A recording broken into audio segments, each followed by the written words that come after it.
Strap in, boys and girls, because there's intrigue and betrayal coming your way. After 3 years of mourning, Westeros is back with House of the Dragon, and it's time to take a look at our expectations. We all know what happens when showrunners start caring more about cinematography and CGI awards than the actual story, so let's dive into what to expect from this flaming hot property coming to HBO this summer.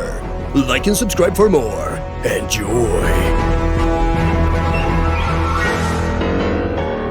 To everybody's relief, D.B. Weiss and David Benioff will not be running the show. This time around, it's Ryan Condal at the reins, and as a self-proclaimed superfan of George's World of Ice and Fire, it seems like maybe, just maybe, House of the Dragon will retain an ounce of integrity. I'm a super fan, and I found the books at this point over 20 years ago. It's a great way to go because the original series is how do you even follow it? It's so big, it's so it's so scopy, it's so successful. It's like the only way to do it is just to go against the grain and do something really different. The story, based on George's rather substantial book Fire and Blood, should lend itself well to TV adaptation. Consider also that the story comes complete with an ending, unlike Game of Thrones. However, Fire and Blood is also much less fleshed out than the A Song of Ice and Fire books, which means less substance to borrow from, and more will be required from the screenwriters themselves to fill in the gaps. So, who are the writers? Well, at the helm is the aforementioned Ryan Condal, who is best known for his writing on the TV series Colony, and films such as Hercules and Rampage. He and George Martin met at the set of a fantasy western show called The Sixth Gun, a show that didn't make it past the pilot. Anytime you approach a project, it's like, why are we telling this story? Why are we, and that's usually a theme question. Alongside him is Miguel Sapochnik, who directed 5 episodes of Game of Thrones and won an Emmy and DGA award for his work on Battle of the Bastards.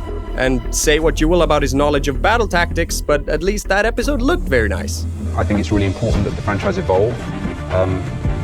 It's not the same story, it's not the same characters, and therefore it needs visual evolution, but at the same time, people want to see Game of Thrones, and we shouldn't shortchange them of that.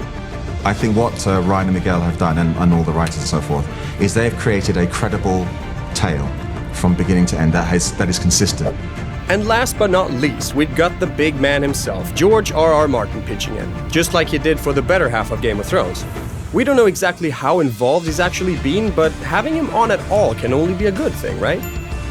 Well, yes. I've always thought this was a cool story. It's one I like. So I'm looking forward to seeing it come alive on screen. The cast and production crew looks solid as well, and yes, for those wondering, Ramin Djawadi will be back to score House of the Dragon. Not that it will change how the story goes, of course, but I can't be the only one who's excited to get some fresh intro music stuck on my brain for another decade, am I right? Naturally, the sour taste left in everyone's mouth by Game of Thrones leads us to question whether House of the Dragon will leave something to be desired. It's a different story with different actors, with sort of different people making it, with the same ambitions, but it will be different. Ultimately, the core of both of these shows is the pursuit of power. I think the difference with this show is that it's slightly more intimate. Politics and politicking play a greater role, I think, in this. A lot of this series is quite domestic in that it's sort of largely about interrelationships and really complex families. Opinions are understandably divided amongst fans and newcomers alike, and many simply do not trust George and HBO to have learned from their mistakes. Constantly postponing the release of The Winds of Winter doesn't do George many favors with the fans either, but here's what he wrote on his blog back in December. I saw rough cuts of a couple more episodes of House of the Dragon and was just as pleased as I was with the earlier episodes. Those of you who like complex, conflicted grey characters, as I do, will like the series, I think. As late as in June, he added, I've now watched rough cuts of 9 of the 10 episodes, and I continue to be impressed. The acting, the directing, and the writing is first-rate, and yes, for all you book fans, it is my story. This all sounds very promising, but again, these are the words of the man who said The Winds of Winter would be coming out in 2016, so yeah, even if I take it all with a pinch of salt, I can't help but feel a little bit optimistic. As you might expect from a Game of Thrones spin-off, the cast is looking very exciting. And no, Ed Sheeran will not feature in the new series, thank f***. The first of several main characters is King Viserys I, played by Paddy Considine. Viserys, who is the 5th king of the Targaryen dynasty, is a man who kept the realm at peace during his reign. The perfect setup for conflict, in other words. Then we've got Emma Darcy starring as Rhaenyra, the king's eldest and only child from his marriage with Aemma Arryn. I think there are like two main things that make Rhaenyra a character who interests me. She is female and never expects to be heir. That's never on the table. And everything falls apart the moment that she receives the inheritance. As if her being named heir to the throne didn't complicate things enough, the king remarries and has male children for her to contend with. Emma Darcy herself is best known for her roles in Truth Seekers and Hannah. Now, who will be playing Prince Daemon? Well, as it turns out, the question is also the answer. It's Matt Smith, and boy is he all the buzz. Daemon Targaryen is the temperamental rider of the dragon Caraxes, which promises all kinds of trouble. Daemon and Caraxes are sort of one entity, really. They're one spirits, they're sort of avatars of one another. They're both just grumpy and moody.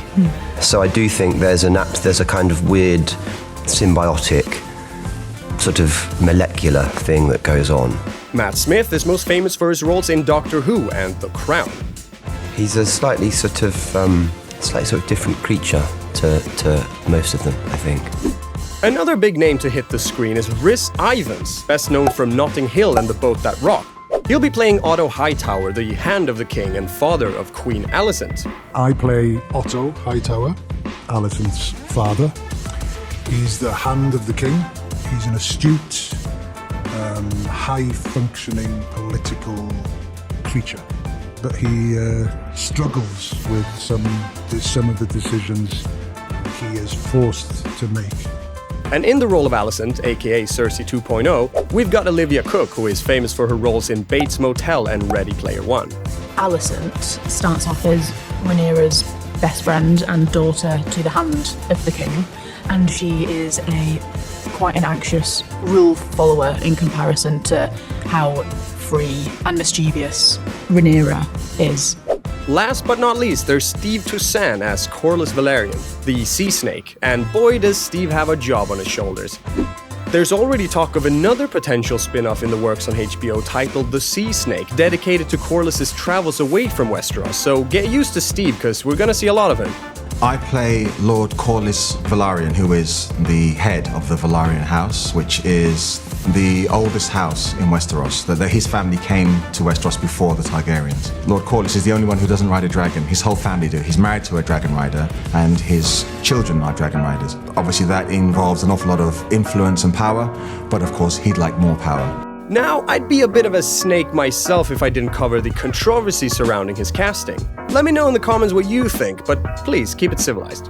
House of the Dragon has already caused controversy in making the Velaryon family look radically different from their depiction in the books.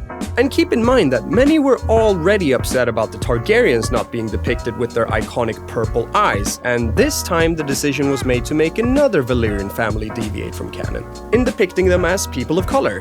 Of course, there will be those fanboys and girls who will watch it and not be happy and say, well, this should have been that and this should have been that. Had a bit of that, but you can't please everybody. This choice has sparked some questions, to say the least. Mainly, why not? I mean, couldn't you just let the Velaryons be black? Well, not according to some, and Dylan Smith on Quora put it this way. Honestly, you can't. There's no way you could frame it without breaking lore. I'm all for diversity in film and television, and I think there should be more of it, but there's a time and place for everything, and this ain't it. On the other hand, there are those who speculate that the show might be able to explain this, and David Lightbringer suggests that one of two options are likely.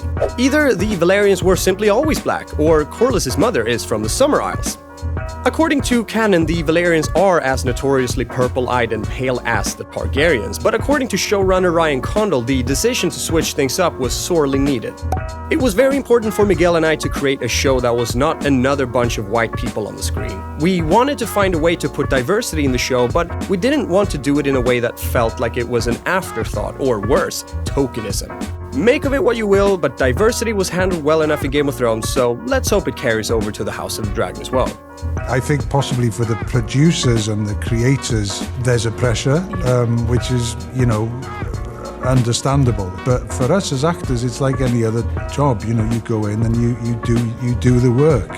We've all come to love, to hate, and appreciate the phenomenon that is Game of Thrones, and I'm really hoping for a return to the glory days of complete and utter infatuation and excitement we know HBO is capable of. So far, it seems like a wait and see for most people, and interestingly, the latest news to come out have been both promising and worrying at the same time.